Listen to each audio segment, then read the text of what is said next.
Imagine being tied to a post, your back exposed to the open air, knowing that within moments the first crack of a whip will slice through your skin. This was the brutal reality for countless individuals throughout history, subjected to the harrowing punishment of flogging.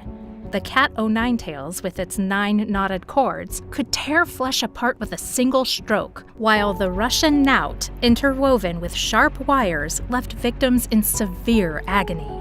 How did such a savage form of punishment come to be, and why does it still persist in some parts of the world today? So, what exactly is flogging? At its core, flogging is a beating administered with a whip or a rod, and it's usually aimed at a person's back. Sounds harsh, right? That's because it is. The basic tools include whips and rods, but there are some specific and quite horrifying variations. Ever heard of the cat o' nine tails? It's a whip made up of 9 knotted cords or thongs attached to a handle. Each blow from this nasty tool could tear into the flesh, causing intense pain and serious injuries. Then there's the Russian knout, which takes things up a notch.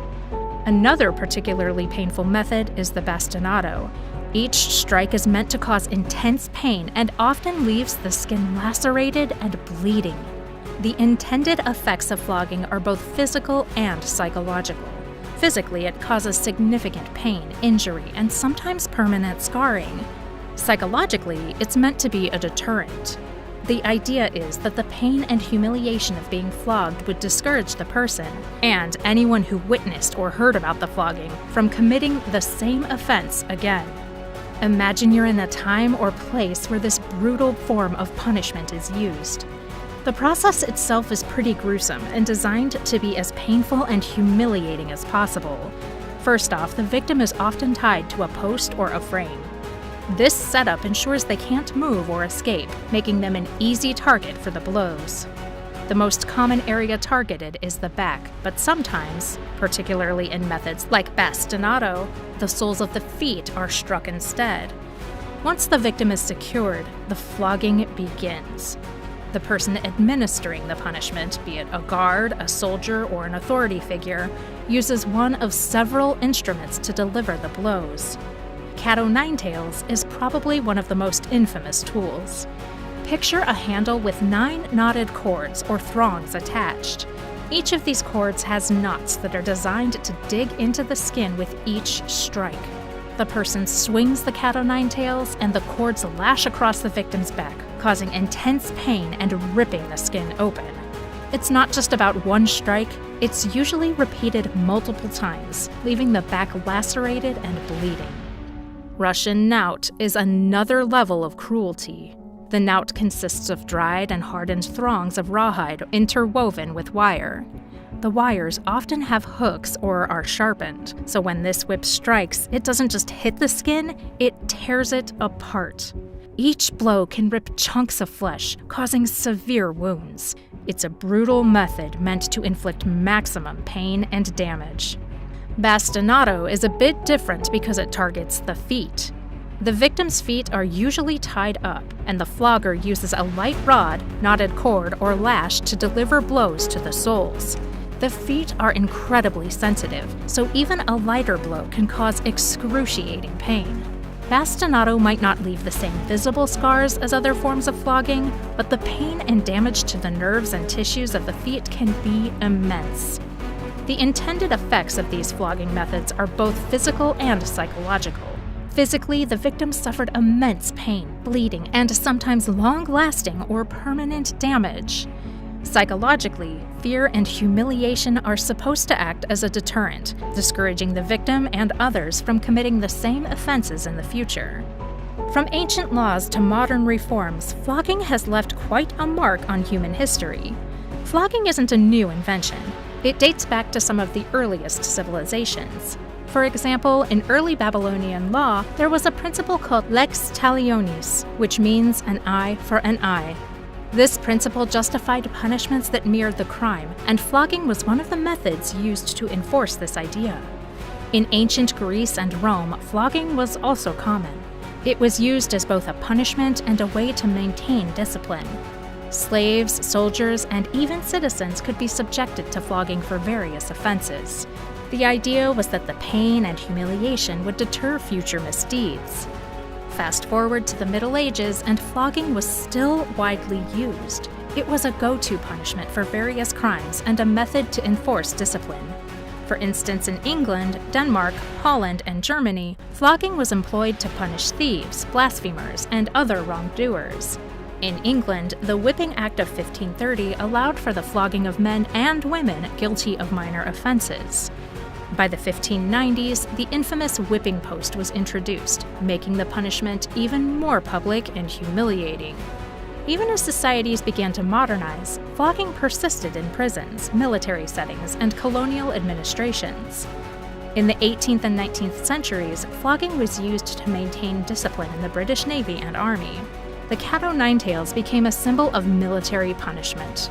In the 1920s, warders in French penal colonies employed riding whips to keep order among prisoners.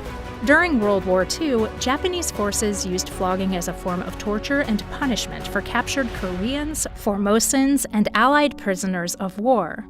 They often used 3 lengths of bamboo bound together, which caused multiple lacerations. As humanitarian ideals gained traction during the Enlightenment, people began to question the morality and effectiveness of such brutal punishments. This shift in thinking led to a gradual abandonment of flogging. In the 19th and 20th centuries, legal reforms began to take shape. For example, England's Whipping Act of 1530 was eventually seen as barbaric.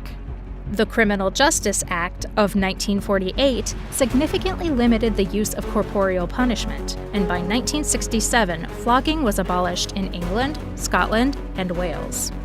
These reforms reflected a broader societal change towards more humane forms of punishment.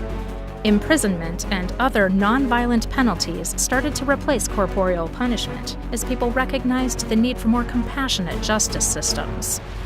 You might think flogging is a relic of the past, but believe it or not, it is still in use today in some parts of the world. Let's take a look at where and how flogging continues to be practiced, and what the international community has to say about it. In some Middle Eastern countries that strictly observe Islamic law, flogging remains a legal form of punishment. These countries include Saudi Arabia and Iran, where flogging is used for various offenses such as theft, adultery, and alcohol consumption. The idea behind these punishments is to deter crime and maintain social order, but they often attract international criticism for their severity and human rights implications. But it's not just limited to judicial settings. In various countries, flogging and other forms of corporeal punishment are still used covertly within prison systems. Reports often surface about inmates being flogged as a means of maintaining order or punishing misconduct behind bars. These practices usually go unreported officially, but they highlight a dark reality in many prison systems worldwide. The international community, however, has taken a strong stance against flogging. Numerous conventions and treaties explicitly prohibit such practices. For instance, the European Convention on Human Rights and the United Nations Standard Minimum Rules for the Treatment of Prisoners, also known as the Nelson Mandela Rules, are clear on this matter. Flogging and other forms of corporeal punishment are not acceptable. These conventions are part of a broader effort to promote human rights and ensure that punishments are humane and just. Despite these strong international standards, enforcement remains a challenge, especially in countries where flogging is deeply embedded in the legal and cultural framework. Interestingly, there are still occasional debates about reintroducing flogging, particularly in response to rising crime rates. Some argue that severe punishments like flogging could act as a deterrent and reduce crime. However, empirical evidence doesn't support this claim. Studies show that corporeal punishment doesn't effectively prevent crime and can actually lead to higher rates of recidivism. Moreover, the ethical implications of such punishments can't be ignored. The international community largely views flogging as inhumane and a violation of human rights. The debates continue, but the trend is clearly towards more humane forms of punishment that respect the dignity of individuals. For more videos about punishment and crime, subscribe to our channel. Smash that like button share with your friends, and stay tuned for exclusive content.